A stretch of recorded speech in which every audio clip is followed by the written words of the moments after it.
Welcome back to the Photography Clips podcast. When to call it quits. There is a thought that sneaks up on a lot of photographers, and it usually shows up when you are not even holding the camera. You are walking past the bag in the corner. You see the strap hanging there. You see the dust starting to settle. You feel that little tug of guilt, and then another feeling shows up right behind it. Relief. And that is when the question hits you. Am I done with this?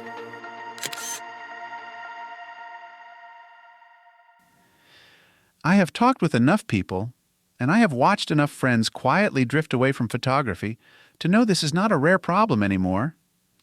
People are putting their cameras away for all kinds of reasons. Some of them quit on purpose. Some of them do not. They just stop little by little until one day they realize it has been months, maybe a year, since they really cared.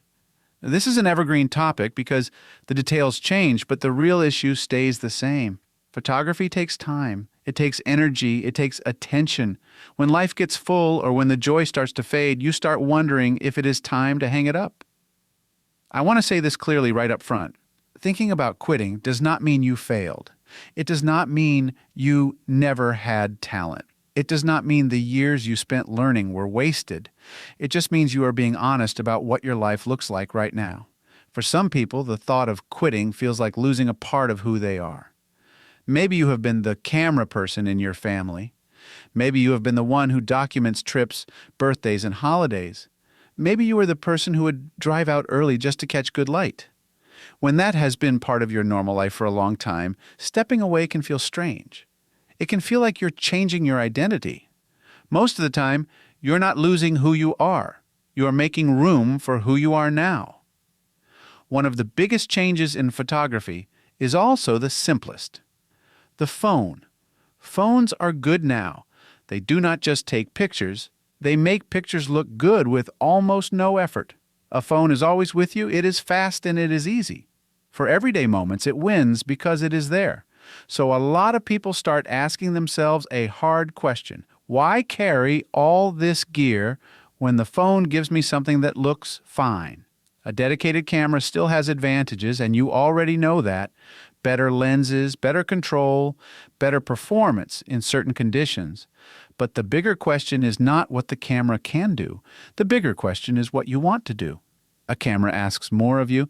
You have to charge batteries. You have to pack a bag. You have to move files. You have to sort them. You have to edit them. When life is busy, that extra work can start feeling like a burden. Then social media shows up and changes the mood of the whole hobby. A lot of people did not quit photography because they stopped liking photos. They quit because they got tired of performing. You take the picture, then you feel like you have to edit it a certain way, then you feel like you have to post it, then you watch what happens. After a while, it stops feeling like a hobby and starts feeling like a score. Even if you tell yourself you do not care, your brain notices. It notices what gets attention and what does not. It notices what other people are doing. That turns photography into pressure, and pressure is not why most of us started. Editing is another reason people quit, and this one is quiet. Shooting can feel fun. Editing can start feeling like a debt. You shoot a lot because the shooting part is enjoyable. Then you get home and you have hundreds of files sitting there waiting on you. You tell yourself, you will get to it later. Later turns into next week. Next week turns into next month. Then the backlog gets so big that you do not even want to open the folder. The camera becomes connected to that feeling of being behind. I have watched this happen to people who really loved photography. They did not wake up one day and decide to quit. They just got tired. Then they got busier. Then they avoided the editing. Then they avoided the camera. Then time passed. The hobby ended without a clear moment. Money is another part of this, and it matters. Cameras cost money, lenses cost money, storage costs money, computers cost money, software costs money, printing costs money, repairs cost money, travel costs money. When you are in the middle of the hobby, you may not notice the total because it is spread out. When you step back and look at it, it can hit you. If you are not getting the joy you used to get, the cost starts feeling heavy. Time and energy are the big ones for most adults. Life is full. Work takes a lot, family takes a lot, health can take a lot, stress takes a lot. Photography is rewarding, but it asks for time. It is not just the hour you spend taking pictures. It is planning, packing, driving, shooting, coming home, sorting, editing, exporting, backing up, and organizing. When you are already running on low energy, it can start feeling like another job. Then there is repetition. Many people reach a point where they feel like they have already made the photos they wanted to make. Same places, same angles, same results. When you can predict what the photo will look like before you even lift the camera, it can drain your desire to go out. Some people solve this by changing what they shoot. Others decide they are done. So how do you know if you should really quit? The first thing I look at is this: are you tired or are you done? Being tired means the interest is still there, but you're worn down. You may still love the idea of photography, but you do not have the energy for it right now. Being done feels different. The thought of stopping feels calm. The thought of selling the gear feels like clearing space, not losing something. Here's a simple way to test it, and it works because it cuts through mood. Take a clean break on purpose. Pick a time period. 30 days is a good number because it is long enough to reset. During that break, do not shoot, do not edit, do not buy gear, do not watch gear videos, do not scroll photography content. Just stop. Let your mind settle. At the end of the break, pay attention to what is true. Do you miss it in a real way, the way you miss something you enjoy? Or do you feel lighter without it? That answer is usually clear when you give it a little space. Sometimes the result is that you do not need to quit. You need to simplify. A lot of people do not hate photography. They hate what photography turned into. They hate the pressure. They hate the endless editing. They hate the feeling that every shoot has to produce something worth showing off. If that sounds like you, try making photography smaller and easier before you quit for good. Use one camera and one lens. Keep editing basic. Shoot close to home. Shoot less.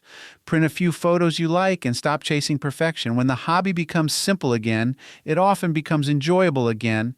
But if you decide you are done, I think it is best to quit clean. Clean quitting is not dramatic. It is calm. It is respectful. It means you do not leave a mess behind that keeps nagging you. Save your best images in one place. Back them up. Pick a small set you still like and make prints. Even a small stack of prints can feel like a good ending. Decide what to do with the gear. Sell it, give it away, or keep one simple camera if you want a low-pressure option later. Then let yourself move on without guilt. A hobby is not a lifetime contract. Hobbies are supposed to add something good to your days. When a hobby turns into stress, guilt, or pressure, stepping away can be the wise choice. There is one more thing I want to say, because it matters. Even if you quit photography, you do not lose what photography taught you. Photography trains your eyes. You notice light. You notice details. You notice moments. You see frames in the world. You keep that way of seeing, even if you never pick up a camera again. If you're in a season where you are thinking about calling it quits, I hope you hear this as permission to be honest. If you need a break, take a real break. If you need to simplify, simplify. If you need to end it clean. The goal is not to prove you can keep doing photography forever. The goal is to live a life that feels steady and to spend your free time on things that bring something good into your days.